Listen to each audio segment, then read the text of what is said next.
안녕하십니까. 돈에 빠진 남자 돈바남 이재용 정선입니다. 네, 건강하시죠? 다들 안녕하시죠? 네, 요즘에 다들 이렇게 진심으로 여쭙게 되는 시대에 우리가 살고 있습니다. 코로나19가 전 세계적으로 세계 대유행을 WHO가 선언을 하면서 굉장히 경제적으로도 어려운 상황에 처해 있습니다. 네, 글로벌 경제는 그야말로 패닉 상태다 이렇게 얘기를 하고 있는데요. 오늘 저희가 그 얘기를 좀 해보려고 합니다. 코로나19와 함께 경제 상황 어떻게 헤쳐나가야 되느냐 여기에 대한 얘기를 좀 나눠보도록 하죠. 심각하네요. 전 세계. 그 중에 이제 우리나라 그 사람들이 체감적으로 느끼는 게 몇 개 네. 있죠. 이게 1997년 IMF 사건, 우리 머릿속에 지워지지 않는 네. 사건입니다. 그리고 2008년 글로벌 금융위기 리만 사태라고 네. 얘기하는 이 사태, 이때 급격한 걸 했는데 이때는 그 잘 모르고 지나갔던 것 같아요. 근데 이제 중간중간에 있었던 게 이제 메르스, 사스 네. 이런 충격이 있었는데 그때는 실제로 전체 금융시장에 크게 못 느꼈지만 자영업자들은 피해를 많이 봤어요. 그 지금 이제 코로나19라고 하는 게 이제 그냥 단순한 전염병 정도인가 보다. 잠깐 있다가 없어지나 보다라고 생각했는데 전 세계적으로 10,000명이 넘는 국가들이 4개 이상이 벌써 발생했어요. 그리고 그 골드만삭스에서 예측하기는 이렇게까지 예측하고 있어요. 미국민의 50%가 이거에 걸릴 가능성이 높다. 네. 그래서 이건 정말 심각한 상황이다. 이런 상황에서 우리가 이제 국민 재테크 행동 요령이라고 할까? 네. 뭐 이렇게 한번 좀 생각을 해보는 거죠. 그거 중요하죠. 그렇죠. 지금. 첫 번째 그래서 네. 어떤 현상이 나타나고 있나라고 하는 것인데 금융기관도 기업도 개인도 국가도 지금 어떻게 될지 상당히 방황해요. 한치 앞을 못 내다보더라고요. 그렇죠. 이제 뭐 미국 트럼프 대통령도 최근에 그 1인당 1,000불의 돈을 주겠다. 네. 물론 소득 수준을 따져가면서 소득 수준에 비례해서 주겠다. 1,000불이면은 우리 돈은 지금 한 130만 원 가까운 돈 아니에요? 네, 이걸 이제 2주에 걸쳐서 주겠다라는 얘기를 하고 달러를 있어요. 확 풀겠다 이런 얘기. 그렇죠. 어떻게 될지 모르는 지금 상황에서 지금까지 나타난 상황을 보면 몇 가지의 비상 상황에 어떤 문제가 있는지를 좀 볼 수가 있는데 첫 번째 최초 발원 국가인 중국을 좀 볼 필요가 있어요. 중국이 이상하게도 너무 빠른 속도로 회복되는 것처럼 얘기하고 있어요. 네네. 이게 진짜냐예요, 진짜냐. 그게 진짜냐. 이걸 한번 좀 보실 필요가 있어요. 예를 들면 이제 중국이 코로나19에 그 감염된 숫자도 줄어들고 뭐 사망자도 진짜 많이 줄었다라고 얘기하는데 그거는 어느 정도 인정할 수 있어요. 신화통신이나 뭐 이런 그 언론 보도를 보니까 공장이 90% 가동됐대요. 그래서 저는 그러면 이제 그 중국의 공장이 돌면 세계가 좀 돌겠구나 이렇게 생각을 했는데 지금 말씀하시는 거 보니까 거기는 언론이 확실한 정보를 주는가 이런 생각을 하게 되네요. 그렇죠. 이제 90% 가동됐다라고 하는데 그거는 이제 전기만 켜놔도 가동된 것으로 인정하는 거예요. 실제 그 가동하는 거하고 그 홍보는 전혀 갭이 크다는 거죠. 생산이 되느냐가 우리는 관건인데 그렇죠. 저쪽은 그냥 켜놨다 이러면 가동이다. 지난 2월 26일 기준으로 중국의 중소기업의 업무 재개율이 32%예요. 그 다음에 업무 재개 가운데서 40%는 재택근무를 하고 있어요. 그럼 공장이 실제로 돌아가는 건 아니잖아요. 별로 안 돌아가는 거죠. 그러니까 이게 홍보와 실제와 갭이 발생한다. 이 문제를 하나 볼 수 있다는 거죠. 최초의 코로나 발생 시점에서도 그러더니 또 지금도 이런단 말이에요. 그렇죠. 이제 이 중국의 이게 공장이 안 돌아간다면 실제로 공장이 돌아가고 전 세계가 돌아가는 데까지 시간이 굉장히 많이 걸릴 가능성이 높다라고 예측할 수가 있다는 거죠. 두 번째로 중국이 2020년에 얘네가 6% 경제 성장률을 내세웠어요. 지금 추세로 가면 마이너스 성장률이 될 가능성이 있다. 중국이 마이너스 성장이다. 중국이 마이너스 성장이 돼버리면 전 세계는 그렇죠. 이 가능성에 대한 부분을 좀 생각해 볼 필요가 있는데 업무 재개 속도가 지연되고 그 다음에 중국의 제조업 업무가 100% 회복되고 서비스업이 재가동 비율이 40%가 된다고 하더라도 그 지금 중국이 경제 성장률로 내세웠던 비율보다 절반 떨어진 3% 경제 성장률을 볼 수 있는데 이게 만약에 지금 현재 수준에서 공장 가동률이라든 이런 게 점점 뒤로 미뤄지면 네. 만약에 지금 가정치보다 22% 정도로 떨어져 버리면 경제 성장률은 마이너스가 될 가능성이 상당히 높다는 거죠. 이게 예. 이제 헝다연구원이라고 중국의 네. 그 헝다연구원과 참장 그 상학원이라는 네. 이 두 군데서 그 조사해서 발표한 자료예요. 야, 중국이 마이너스로 간다면 전 세계가 지금 중국 제품을 안 쓰는 데가 없는데 네. 큰일이네요. 그러니까 전 세계가 의외로 전염병으로 인해서 엄청난 충격의 속도가 커지고 있다라고 하는 것을 볼 수가 있는데, 아니 이런 상황까지 오리라고는 누구도 예측하지 그렇죠. 못했었기 때문에. 그러니까 이게 미국의 금융 그 트렌드가 어떻게 변했는지도 볼 필요가 있는데, 전 세계 금융의 패닉 상태를 가버렸다는 걸 눈에 볼 수 있는 것이 미국의 다우존스 주가 네. 지수의 변화예요. 이게 다우존스 주가가 1월 30일 기준으로 약 28,000포인트였거든요. 네. 그리고 다시 2월 14일 기준으로 29,000포인트까지 다시 올라갔어요. 네. 그랬던 게 엊그제 지난 그 3월 15일 경에는 이게 어마어마하게 떨어졌어요. 지금 2만 포인트도 위험하다라는 그런 얘기가 나오고 있습니다. 예. 그럼 이게 추락하는 것이 보일 정도라고 하면 이게 어떤 양상이 나오냐면 금융시장에서 끝이 어디냐, 바닥이 어디냐, 주가의 하락이 어디냐. 우리나라 네. 주가가 1,700을 글쎄 지금 뚫고 네. 이제 1,000포인트도 위협할 수 있다. 이런 얘기까지 나오는 상황이 되는 거죠. 이런 상태가 되니까 네. 미국에서 예정이 없던 금리를 제로금리로 만들었잖아요. 네. 우리나라도 예정이 없던 갑자기 1.5%에서 네.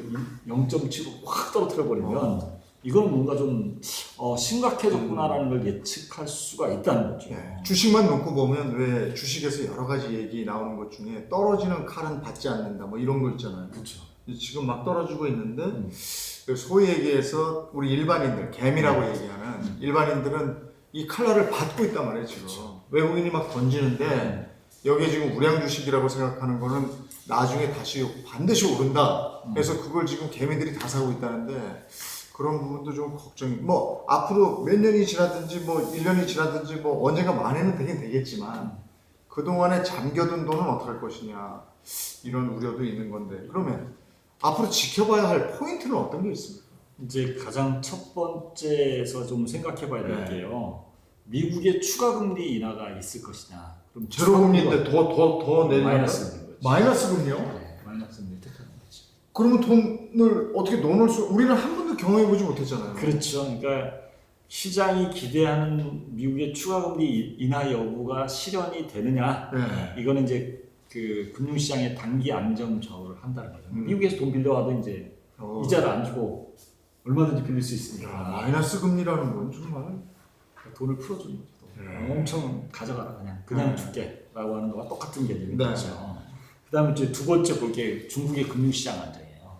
중국의 금융시장이라고 하는 건 중국의 경제 성장률이 감소하고 기업의 부채 위기가 고조되고 2월 마지막 주에 중국의 하이드 채권에서 대규모 자금 이탈이 있으면서 중국 정부가 유동성 방출로 기업 부채 위기를 방어하기 위해서 현재 막대한 부채 부담에 노출된 헝다그룹 같은 데다가 어떤 중요한 역할을 하도록 맡기고 있어요. 근데 이게 이제 금융시장에 얼마나 영향을 미칠 것이냐. 이게 이제 사실 초점이 되고요. 우리가 네. 생각해봐야 될 게. 그다음 세 번째로 이제 중국 기업과 중국의 재가동 후의 전염병 추이. 이제 네. 만약에 재가동이 다시 됐어요. 근데 거기 전염병이 다시 발병하면 그야말로 끝장나 버리는 거거든요. 그러니까 중국의 공장이 재가동률이 확 올라섰는데 네. 전염병은 더 이상 발생하지 않는다. 네. 이것만큼 좋은 시나리오가 없는데 만약에 또다시 전염병이 확 늘어난다. 네. 그건 상상도 못할 일이었어요. 저희가 답답한 것은 그러면 이런 시대에 우리 일반인들은 어떻게 돈을 운영해야 되는 것인가. 네. 소위 얘기해서 재테크라는 게 도대체 이때도 존재가 되는 것인가 이런 네. 거거든요. 우선 이제 그걸 얘기하기 전에 하나만 더 얘기를 좀 할게요. 네. 코로나19에 대한 백신이 개발이 되느냐가 정말 아 중요해요. 이거 나와야죠. 이거밖에 지금 대책이 없는 것 같아요. 이게 개발되느냐의 여부에 따라서 진정국민이 확 되는 그렇죠. 거죠. 이걸 지켜보는 게 제일 중요합니다. 백신 개발됐다 이러면 이제 확 다시 평상심을 찾는 거죠. 그렇죠. 이제 지금 이제 이런 상태에서 국민 재테크 행동 요령이라고 네. 명명을 해보면 첫 번째 이제 어떻게 하냐면 만기를 길게 잡지 말고 방망이를 짧게 잡고 번트라도 되듯이 예. 이걸 좀 생각하라는 거죠. 그러니까 절대 급하게 투자를 하지 말고 좀 짧게 기다리고 현금을 확보하는데 현금을 되도록 달러로 확보해라 라는 얘기 먼저 네. 드리고 싶고요. 네.